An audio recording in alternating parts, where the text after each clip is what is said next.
Hello दोस्तों, आपका स्वागत है हमारे चैनल द स्टोरी नॉलेज में।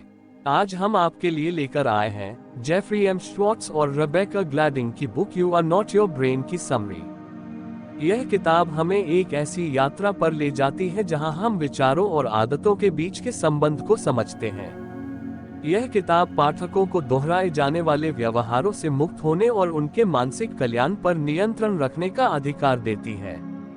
यदि आप नियंत्रण लेने के लिए तैयार हैं, तो यह किताब आपके लिए ही लिखी गई जरूर। किताब को अच्छे से समझने के लिए हम इस किताब को 10 जरूरी भागों में डिस्कस करने जा रहे हैं। तो चलिए शुरू करते हैं। भाग 1, आदतों को बदलने के लिए सेल्फ डायरेक्टेड न्यूरोप्लास्टिसिटी को इस्तेमाल करें। सेल्फ डायरेक्टेड न्यूरोप्लास्टिसिटी का मतलब है अपने दिमाग पर फोकस करके उसे अपने अनुसार चलाना है। इसमें न्यूरो का मतलब दिमाग के उस हिस्से से है जहां से विचार और भावनाएं कंट्रोल होती हैं, और प्लास्टिसिटी का मतलब है कि भले ही यह हिस्सा काफी ठोस हो, लेकिन आप कुछ प्रोसेस या इस पर कुछ काम करके इसे अपने अनुसार प्लास्टिक की तरह बदल सकते हैं। आसान भाषा में समझे तो आप अपने दिमाग के उस हिस्से जहां से विचार और भावनाएं कंट्रोल होती हैं, उस पर ध्यान देकर वहां से अपनी मनचाही भावनाओं और मनचाहे अच्छे विचारों को सोचकर आप अपने बुरे विचारों को अच्छे और पॉजिटिव विचारों से बदल सकते हैं। और इसी तरह 21 से 90 दिनों तक लगातार इसे करने से आप अपनी किसी भी बुरी आदत को अच्छी आदत से बदल सकते हैं। भाग 2, हेब्स लॉ और क्वांटम ज़ीनो इफेक्ट। आप इन दो कॉन्सेप्ट्स को सीखकर और इन्हें अपनी जिंदगी में अपनाकर न्यूरोप्लास्टिसिटी का फायदा उठा सकते हैं, मतलब अपने दिमाग पर कंट्रोल कर सकते हैं। नंबर 1 है हेब्स लॉ। इस लॉ के मुताबिक हमारे दिमाग के न्यूरॉन्स, या फिर आसान भाषा में कहें तो विचार, जो एक साथ हमारी जिंदगी को अफेक्ट करते हैं, वह एक ही साथ काम करते हैं। मतलब अपने दिमाग के जिस हिस्से का आप ज्यादा से ज्यादा इस्तेमाल करते हैं, वह हिस्सा उतना ही ज्यादा मजबूत बनता चला जाता है। इसे हम एक एग्जाम्पल के साथ आसान शब्दों में समझते हैं। मान लीजिए कि आप एक नई जॉब करते हैं जहां पर आपको समय से पहुंचने के लिए रोज सुबह 8 बजे बस पकड़नी पड़ती है। पहले एक हफ्ते में तो सब कुछ सही चलता है, लेकिन अगले हफ्ते के मंगलवार को आप सुबह के 8:10 पर बस स्टैंड पर पहुंचते हैं, जिस वजह से आपकी बस छूट जाती है और ऑफिस लेट पहुंचने के कारण आप शर्मिंदा भी होते हैं और सीनियर आप पर गुस्सा भी करते हैं।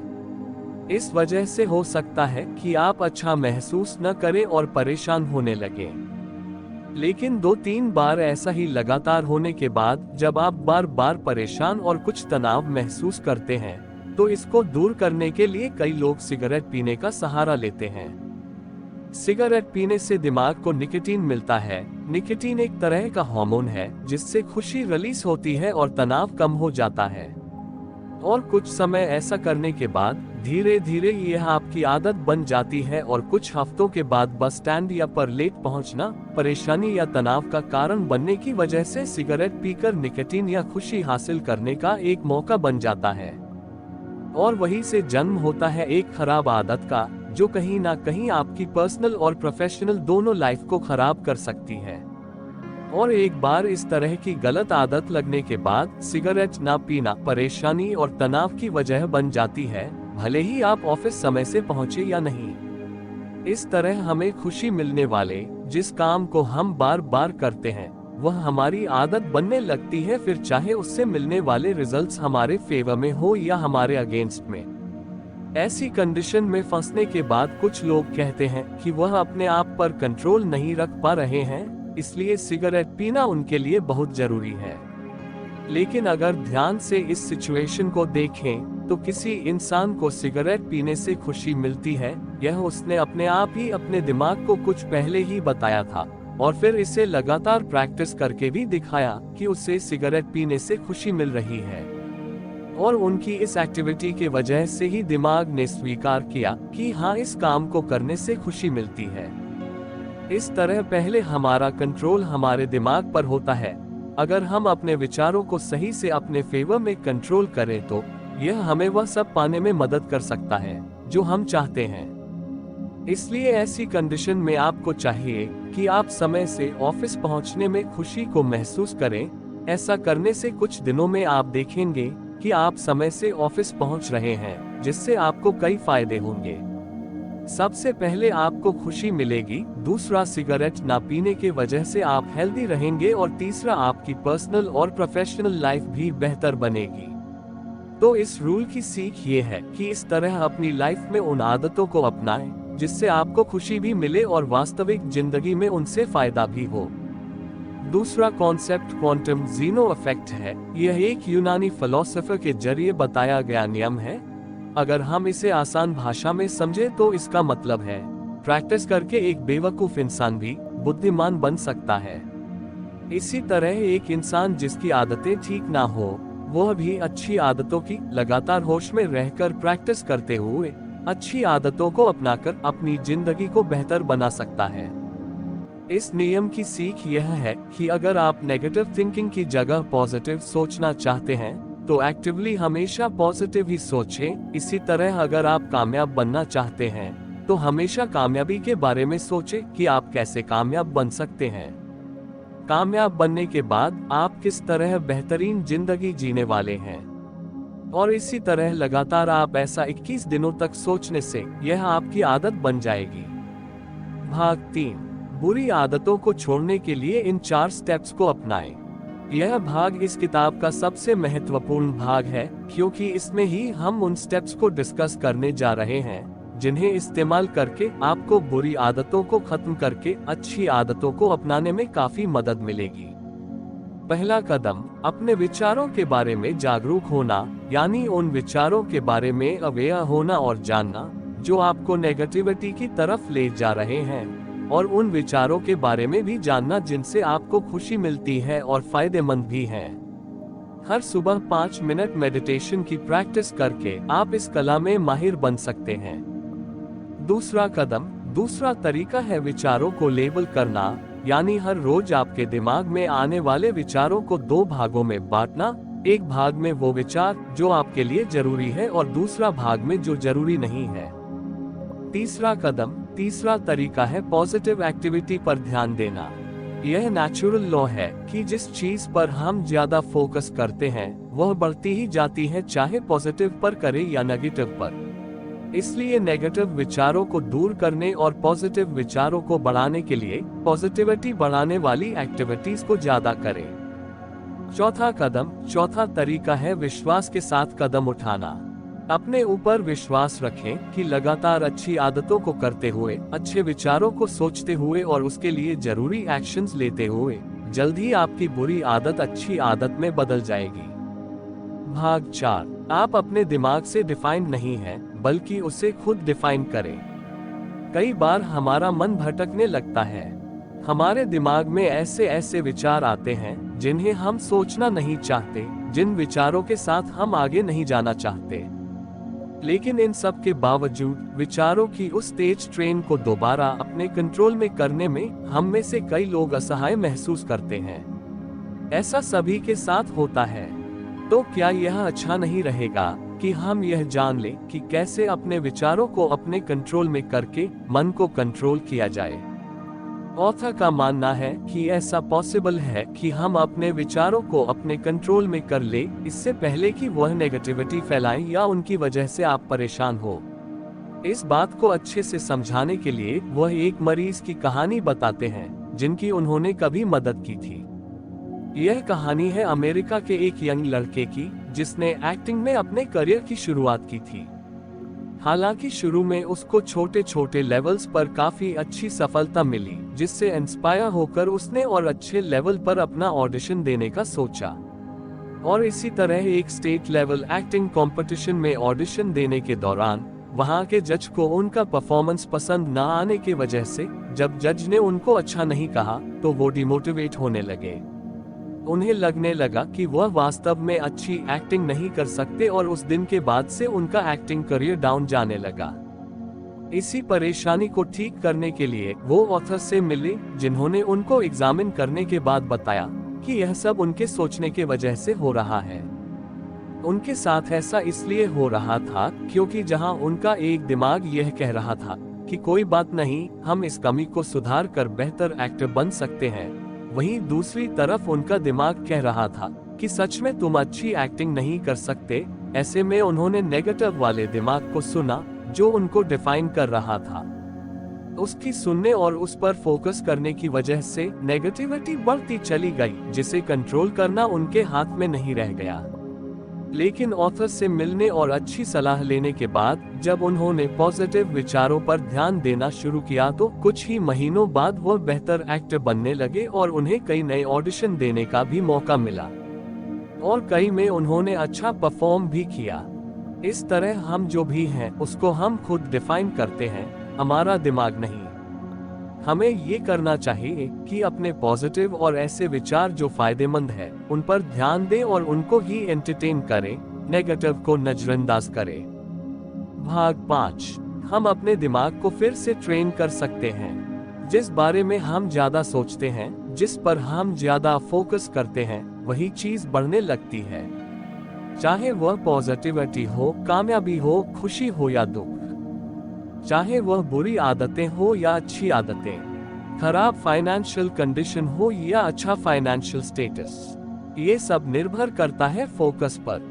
इसलिए इस बात को जानने के बाद हम अपने उन विचारों पर जो पॉजिटिविटी और खुशी लाते हैं उन पर फोकस करके अपने दिमाग को दोबारा से ट्रेन कर सकते हैं। भाग 6, रीफ्रेमिंग करें। बुरी आदतों या बुरे विचारों को दूर करने और अच्छे विचारों को अपनाने के लिए लेबल करने का तरीका बहुत अच्छा है, लेकिन सिर्फ लेबल करके अच्छा या बुरा में डिवाइड करके बुरे को अच्छा करना थोड़ा मुश्किल है। इसके लिए इन विचारों से रिलेटेड अपने नजरिए को बदलना भी जरूरी होता है।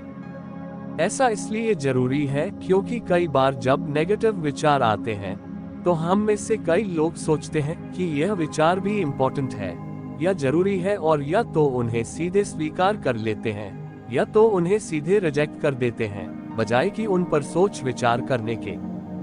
क्योंकि इस तरह के नेगेटिव विचार पर सोच विचार करना थोड़ा स्ट्रेसिंग हो सकता है, लेकिन ऐसा करना चाहिए क्योंकि हर चीज का रिजल्ट जरूर मिलता है।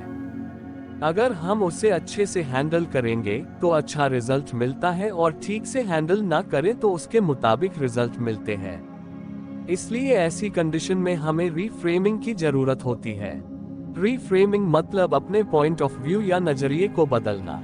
इसे आसानी से समझने के लिए आइए हम एक मरीज की कहानी के जरिए इसे डिस्कस करते हैं, जिसकी ऑथर ने मदद की थी। मरीज की कहानी कुछ ऐसी है कि जब वह जरूरी टॉपिक्स के बारे में सोच रहे होते थे या फिर बात कर रहे होते थे तो उनके दिमाग में दूसरे फालतू विचार आने लगते थे जो वह नहीं चाहते थे कि आए। और ऑथर को बताते हुए उन्होंने एक्सेप्ट किया कि अगर ऐसा कुछ दिनों तक और रहा तो हो सकता है कि मैं मेंटली बीमार होने लगूं। अगर कुछ समय तक इसे ठीक नहीं किया गया तो मेरे साथ कुछ बुरा हो सकता है। ऐसा कुछ दिनों तक लगातार चलता रहा। उसके बाद ऑथर की सलाह के अनुसार उस मरीज ने फालतू विचारों को एक नाम या लेबल दिया, फॉरेन इन्वेडर, क्योंकि इस नाम में एक तरह से दुश्मनी है जिससे हर इंसान दूर रहना चाहता है। और अल्टीमेटली फालतू विचारों को ऐसा लेबल या नाम देने की वजह से मरीज ने यह महसूस किया कि कुछ दिनों में ही उस तरह के विचार आने कम हो गए, क्योंकि इस तरह के शब्दों में ऐसा साउंड है जिन्हें कोई लड़ाकू या एलियन ही सुनना ज्यादा पसंद करेगा। एक सभ्य इंसान सुनना शायद पसंद ना करे। इस तरफ पहला कदम यानी लेबल करने के बाद उन्हें दूसरा कदम उठाने का मौका मिला, जिसमें वह अपने आप से कुछ इस तरह की बातें कर सके कि मैं यह नहीं हूँ जो हर तरह के विचारों को सुने, बल्कि वह सिर्फ मेरा दिमाग है, और मैं क्या सुनता और क्या एक्सेप्ट करता हूँ वह मैं हूँ। इसलिए चाहे मैं जो भी सुनूं, लेकिन स्वीकार वही करता हूँ जिससे मुझे फायदा हो, जो मेरी खुशी में योगदान दे और मेरी कामयाबी में योगदान दे। इस तरह की एक्टिविटी करने से उन्हें यह जानने में मदद मिली कि जो नेगेटिव विचार आ रहे थे उनका एक्चुअल में किसी तरह का कोई एग्जिस्टेंस ही नहीं था। उन पर विचार करके ठीक तरीके से मैनेज करने से उन्हें तुरंत खत्म किया जा सकता था। इस तरह इस भाग का लेसन यह है कि किसी भी बुरे विचार से डरकर उसे रिजेक्ट करने की बजाय शांत मन से उसके लिए एक समय निकालकर उस बारे में सोचें और उससे दूर करने के तरीकों को शांत मन से सोचकर लगातार अपनाएं। ऐसा करने के कुछ दिनों में आप देखेंगे कि नेगेटिव विचार और खराब आदतें धीरे धीरे लाइफ से जा रही हैं और पॉजिटिव और अच्छी आदत है लाइफ में आ रही हैं। भाग 7, फिर से ध्यान केंद्रित करें। फिर से ध्यान केंद्रित करना अगला जरूरी कदम है जो हमें अपने ध्यान को फिर से ट्रेन करने में काफी मदद करता है। यह जरूरी है खासकर तब केंद्रित जब आप भी कई लोगों की तरह अपने जरूरी कामों पर फोकस करने के लिए काफी संघर्ष करते हैं। क्योंकि कई बार ऐसा विचार जो किसी इंसान के लिए फायदेमंद नहीं है लेकिन अट्रैक्टिव होने की वजह से वह अपने जरूरी काम पर फोकस नहीं कर पाते या उस पर फोकस करने में काफी संघर्ष करना पड़ता है। इसलिए लेबलिंग और रीफ्रेमिंग टेक्निक को अपनाने के साथ साथ इस तरीके को जानना और जरूरत पड़ने पर इस्तेमाल करना भी बहुत जरूरी है। रीफोकस के इस तरीके में प्रोडक्टिविटी और पॉजिटिविटी की तरफ ध्यान लाने वाले तरीकों को अपनाने की सलाह दी जाती है। इसके लिए उन पॉजिटिव विचारों की लिस्ट बनाएं जिन्हें आप सोचना चाहते हैं, उन अच्छी आदतों की लिस्ट बनाएं जिन्हें आप अपनाना चाहते हैं, अच्छे लोगों की लिस्ट बनाएं जिनके साथ आप ज्यादा समय बिताना चाहते हैं। और जब भी किसी तरह का कोई नेगेटिव विचार में दिमाग में आए और उसे दूर करने का कोई इमीडिएट तरीका ना सूझे तो अल्टीमेटली अपनी पॉजिटिव विचारों की लिस्ट पर ध्यान दें और उस बारे में सोचना शुरू कर दें। या इसके लिए आप अपने किसी ऐसे दोस्त से बात कर सकते हैं जो आपको पॉजिटिव रहने में मदद करे।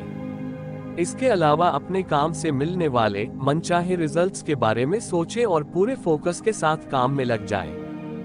ऐसा करने से आप देखेंगे कि अपने दिमाग को अपने हिसाब से मनचाही चीजों में एंगेज करके आप उसे कंट्रोल कर रहे हैं और उसका फायदा उठा रहे हैं, बजाय कि वह आपको कंट्रोल करके आपका फायदा उठाए। भाग 8, री-एवोल्यूशन। सबसे जरूरी नियम अपने आप से मिलना है, अपने आप को दोबारा हासिल करना है, क्योंकि अगर हम यह करने में सक्षम नहीं है तो हम नहीं जान सकते कि कौन से विचार हमारे लिए जरूरी और फायदेमंद है। लेकिन इसके ऑपोजिट, जितने लंबे समय तक हम खराब आदतों या खराब विचारों के साथ जुड़े रहते हैं, अपने आप से दूरी बढ़ती जाती है। जबकि री-एवोल्यूशन के इस तरीके में आपको अपने आप के साथ जुड़ने, प्यार करने, मतलब अपनी हेल्थ, ब्यूटी, विचारों को महत्व देना सीखते हैं। री-एवोल्यूशन का यह तरीका आसान भाषा में कहें तो अपने आप को काइंड मेंटालिटी से देखने और ट्रीट करने का एक तरीका है।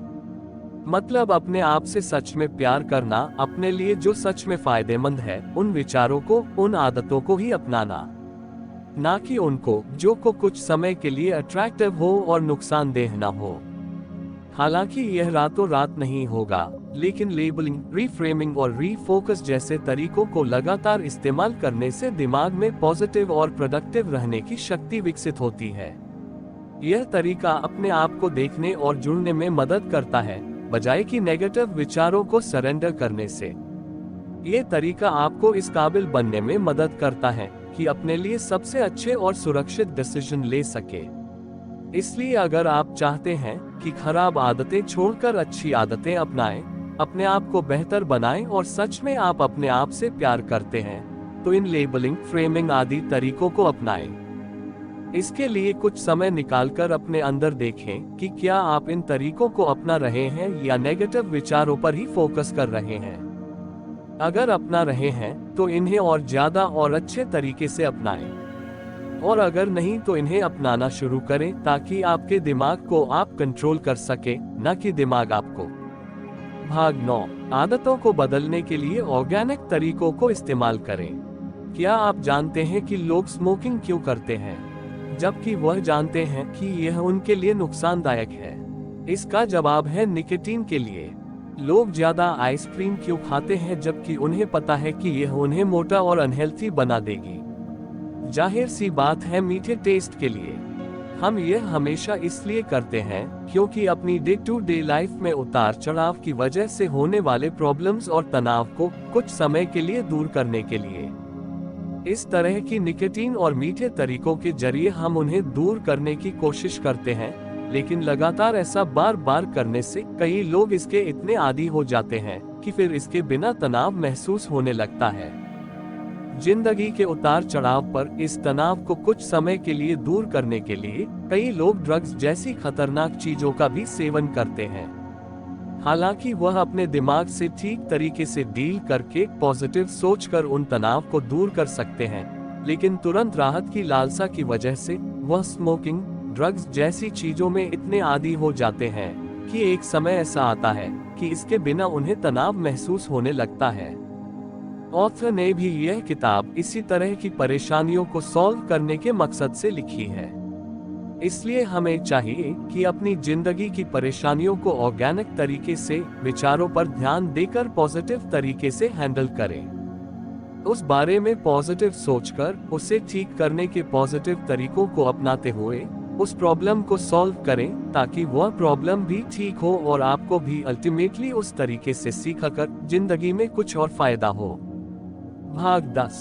3 महत्वपूर्ण सबक। पहला, अपने लिए फायदेमंद चीज को अपनाएं। कई बार ऐसा होता होगा कि सोशल मीडिया पर स्क्रॉल करते समय कोई एड, शॉर्ट वीडियो आपको काफी अट्रैक्ट कर जाती है। इसी तरह टीवी पर कोई तो आपको काफी अच्छा लगता है, लेकिन यहाँ ध्यान से समझने की बात यह है कि ऐसी सिचुएशन में जब चीजें आपको अच्छी लगती है तो वह आपको अच्छी नहीं लगती, बल्कि वह आपके दिमाग को अच्छी लगती है। क्योंकि जैसा हमने पहले डिस्कस किया कि ऐसी चीजों को देखकर हमारे दिमाग में निकोटीन जैसे कई हैप्पी हार्मोन्स रिलीज होते हैं, जिनसे हमारे दिमाग को अच्छा महसूस होता है। ऐसे के कई लोग इसे अपने लिए भी अच्छा मान के डायरेक्टली बिना सोचे समझे अपना लेते हैं, लेकिन साइकोलॉजिस्ट ऑथर ने जो हमेशा सलाह दी है इस किताब में, उसके मुताबिक हमें ऐसी कंडीशन में एनालाइज करना चाहिए कि जो चीज हमारे दिमाग को अच्छी लग रही है, क्या वह हमारे लिए, हमारी वास्तविक खुशी, हमारी कामयाबी, हेल्थ, ब्यूटी आदि के लिए सच में फायदेमंद है या नहीं। अगर फायदेमंद है तो ही उसे अपनाएं, नहीं तो उसे रिजेक्ट करके पॉजिटिविटी पर फोकस करें। और रिजेक्ट करने के काफी तरीके हमने डिस्कस किए, उनमें से कोई भी तरीका अपना सकते हैं। दूसरा, 4 स्टेप्स के जरिए अपने विचारों पर कंट्रोल रखें। अगर हम शॉर्ट में डिस्कस करें तो सबसे पहला स्टेप है विचारों के बारे में अवेयर रहें, जिसके लिए मेडिटेशन कर सकते हैं। दूसरा स्टेप है लेबल करें कि कौन सा विचार आपके लिए अच्छा है और कौन सा नहीं। तीसरा है पॉजिटिव एक्टिविटी पर ध्यान दें। और चौथा है विश्वास के साथ जरूरी एक्शंस लेते रहें। तीसरा, अच्छी आदतों की नोटबुक बनाएं और उनमें लिखें। आप जिन अच्छी आदतों को अपनाना चाहते हैं, जिन अच्छे विचारों को सोचना चाहते हैं, जिन अच्छे लोगों के साथ आप रहना चाहते हैं और जिस तरह की अच्छी फाइनेंशियल कंडीशन में आप जीना चाहते हैं, उन्हें लिखें और इम्प्लीमेंट करने के एक्शन प्लान के साथ टाइम टू टाइम जरूरी एक्शंस लेते रहें। तो दोस्तों, हमने इस वीडियो में you are not your brain book के बारे में जाना है। हमारा लक्ष्य है कि आप हमारे वीडियोस से हर दिन कुछ न कुछ सीखें और इससे अपने जीवन को बेहतर बनाएं। आपको वीडियो कैसा लगा कमेंट करें, इस वीडियो को लाइक करें और हमारे चैनल को सब्सक्राइब करें और इसे अपने दोस्तों के साथ शेयर करना न भूलें। मिलते हैं अगले वीडियो में। धन्यवाद।